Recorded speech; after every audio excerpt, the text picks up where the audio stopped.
মুসলমান জীবনের প্রতিটা ক্ষেত্র প্রতিটা মুহূর্ত ইবাদতে কাটাবে।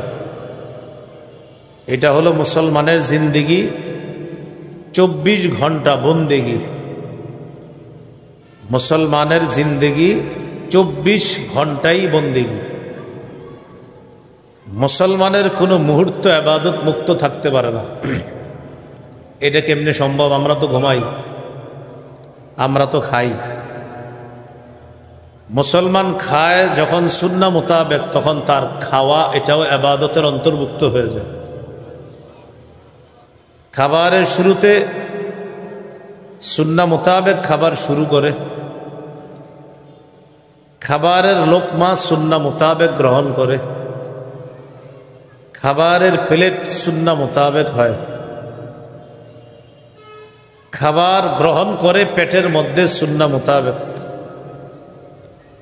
রাসূলুল্লাহ সাল্লাল্লাহু আলাইহি সাল্লাম যেইভাবে গোলামের মতো খাইতেন, এইভাবে আমি আপনি গোলামের মতো খাই। নবীজি বলেন, আকুলু কামা ইয়াকুলুল আব্দু।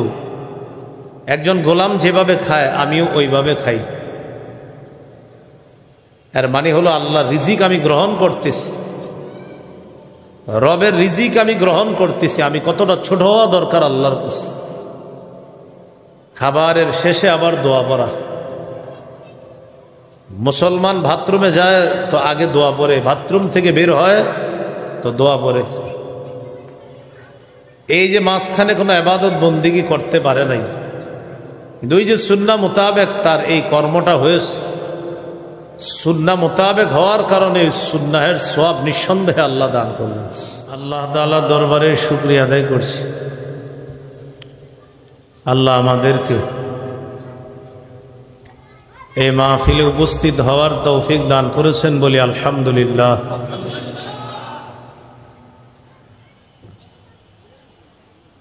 আমি আপনাদের সামনে সূরাতুজ জারিয়াতের 56 নম্বর আয়াতে কারিমা তেলাওয়াত করেছি। 27 পারা 2 নম্বর পৃষ্ঠা, সূরাতুজ জারিয়াত 56 নম্বর আয়াত। এই আয়াতে আল্লাহ জিন ইনসান সৃষ্টির উদ্দেশ্য সম্পর্কে আলোচনা করেছেন।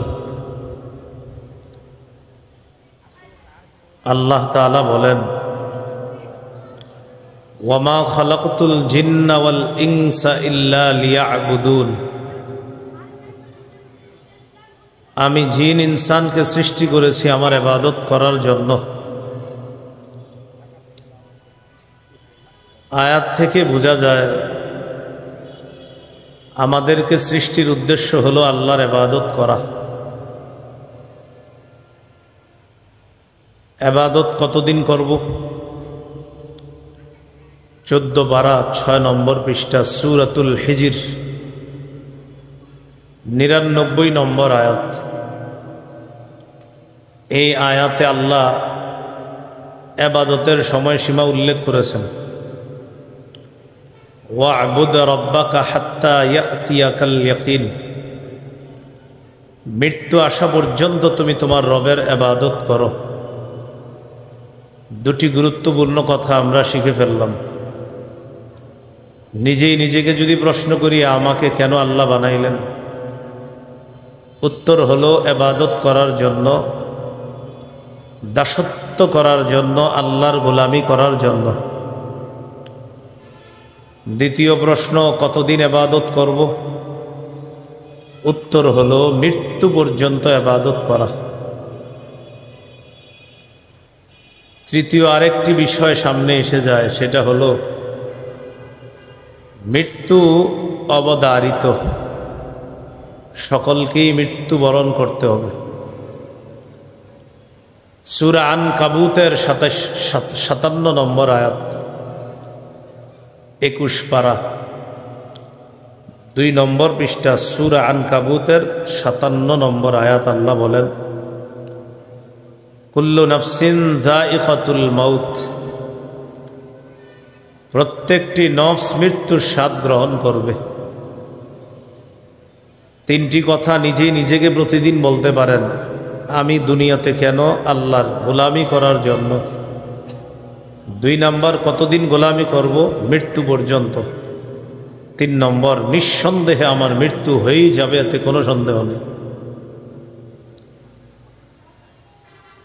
তাহলে আমাদেরকে সৃষ্টি করেছেন আল্লাহ তার ইবাদত করার জন্য। মুসলমান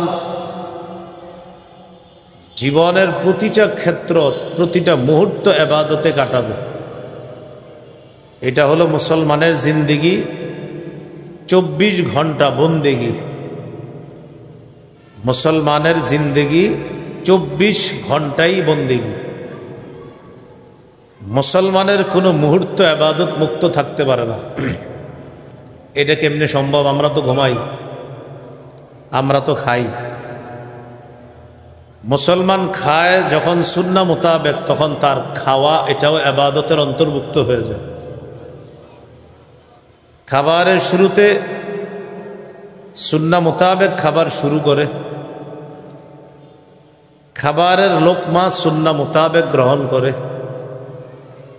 খাবারের প্লেট সুন্নাহ মোতাবেক হয়, খাবার গ্রহণ করে পেটের মধ্যে সুন্নাহ মোতাবেক। রাসূলুল্লাহ সাল্লাল্লাহু আলাইহি সাল্লাম যেইভাবে গোলামের মতো খাইতেন, এইভাবে আমি আপনি গোলামের মতো খাই। নবীজি বলেন, আকুলু কামা ইয়াকুলুল আব্দু। একজন গোলাম যেভাবে খায় আমিও ওইভাবে খাই। এর মানে হলো আল্লাহর রিজিক আমি গ্রহণ করতেছি, রবের রিজিক আমি গ্রহণ করতেছি। আমি কতটা ছোট হওয়া দরকার আল্লাহর কাছে। খাবারের শেষে আবার দোয়া পড়া। মুসলমান বাথরুমে যায় তো আগে দোয়া পড়ে, বাথরুম থেকে বের হয় তো দোয়া পড়ে। এই যে মাঝখানে কোনো ইবাদত বন্দেগী করতে পারে নাই, কিন্তু ওই যে সুন্নাহ মোতাবেক তার এই কর্মটা হয়েছে, সুন্নাহ মোতাবেক হওয়ার কারণে সুন্নাহের সওয়াব নিঃসন্দেহে আল্লাহ দান করলেন। মুমিনের প্রতিটা ক্ষেত্র, প্রতিটা মুহূর্ত যখন আল্লাহ আর রসুলের দেখানো পথ অনুযায়ী হবে, মত অনুযায়ী হবে, তখন মুমিনের 24টা ঘন্টাই ইবাদতের অন্তর্ভুক্ত হয়ে যাবে। তাহলে মুসলিমের জিন্দেগি, মুমিনের জিন্দেগি 24 ঘন্টা বন্দেগি। তো 3 কথা আবার বলি। আমি কেন? আল্লাহর ইবাদত করার জন্য। কতদিন? মৃত্যু পর্যন্ত। 3 নম্বর, মৃত্যু হয়েই যাবে, এ কথা চূড়ান্ত সত্য কথা। এ হলো আজকের আলোচনার ভূমিকা, আজকের মূল আলোচনা। ইবাদত সম্পর্কে 5টি কথা আমরা শিখব। 5 কথা আলোচনা হবে, আমাদের আলোচনাটাও শেষ হয়ে যাবে। খুব মন দিয়ে যদি আপনারা শোনেন, আমি আশাবাদী আমি আপনি আমরা মিলেমিশে কিছু বিষয় শিখতে পারবো ইনশাআল্লাহ। ইবাদত সম্পর্কে 1 নম্বর কথা শিখব, ইবাদতের আবিধানিক পারিভাষিক অর্থ। 2 নম্বরে শিখব আমরা পবিত্র কোরআনে ইবাদত কত প্রকার। 3 নম্বর, হাদিসে ইবাদত সম্পর্কে কি বলা হয়েছে। 4 নম্বর, উপকারিতা লাভ করার দিক থেকে ইবাদত কয় প্রকার। আমরা যে সওয়াব কামাই করি ইবাদত করে, এই সওয়াব যে কামাই করলাম, এই সওয়াব কামাই করি যে ইবাদত করে, সে ইবাদত কয় প্রকার। সর্বশেষ আলোচনা, ইবাদত কয় মাধ্যমে করি আমরা। এই 5টি আলোচনা আমরা করব ইনশাআল্লাহ। 1, ইবাদতের আবিধানিক পারিভাষিক অর্থ। একটা কিতাব আছে নাম আল উবুদিয়্যাহ। আল উবুদিয়্যাহ এটা হলো আরবি, এটার বাংলা হলো দাসত্ব। এই কিতাবের 23 নম্বর পৃষ্ঠা আছে।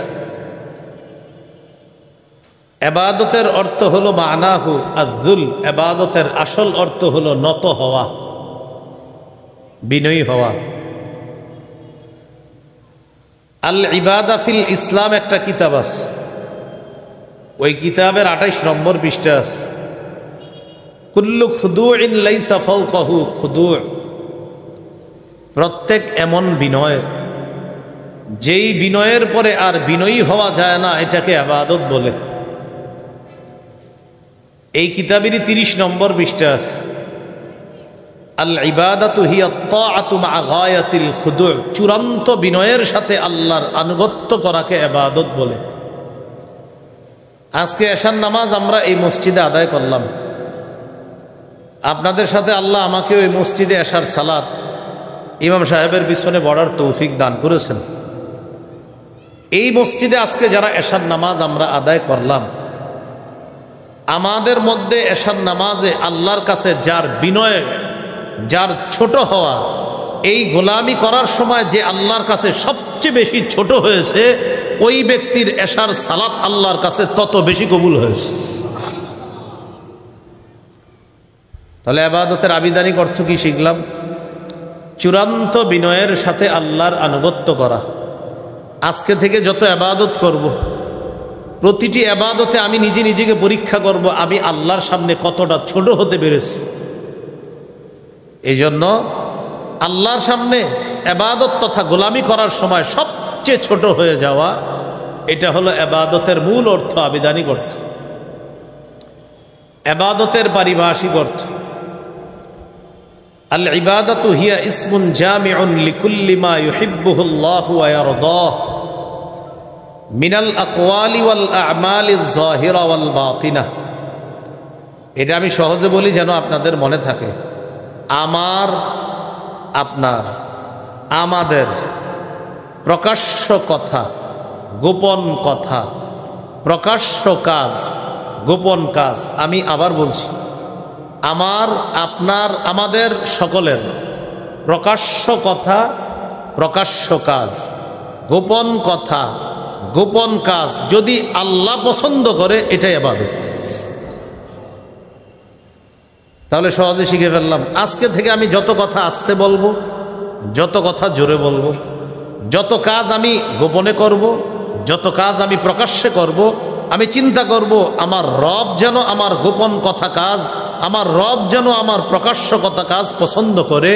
রব যদি আমার প্রকাশ্য গোপন সব পছন্দ করে, আমার প্রতিটি গোপন প্রকাশ্য কথা কাজ ইবাদতের অন্তর্ভুক্ত হয়ে যাবে।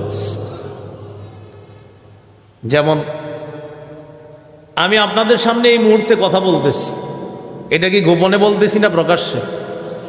আমার এই প্রকাশ্য বলা, এটা যদি আল্লাহ পছন্দ করে, আপনারা প্রকাশ্যে আমার কথা শ্রবণ করতেছেন, শ্রবণ নামক এই কর্মটা যদি আল্লাহ পছন্দ করে, আমার বলা নামক এই কর্ম যদি আল্লাহ পছন্দ করে, নিঃসন্দেহে আমার বলা আর আপনারা ধৈর্য ধরে শ্রবণ করা উভয়টা ইবাদতের অন্তর্ভুক্ত হয়ে যাবে।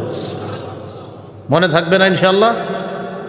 তাহলে দুইটা জিনিস শিখলাম, এটা আবিধানিক, পারিভাষিক। আবিধানিক মানে আল্লাহর কাছে যত ছোট হওয়া যায়, এটা ইবাদত। আর পারিভাষিক অর্থ হলো প্রকাশ্য কথা, প্রকাশ্য কাজ, গোপন কথা, গোপন কাজ যদি কে পছন্দ করে? আল্লাহ, এটাই ইবাদত।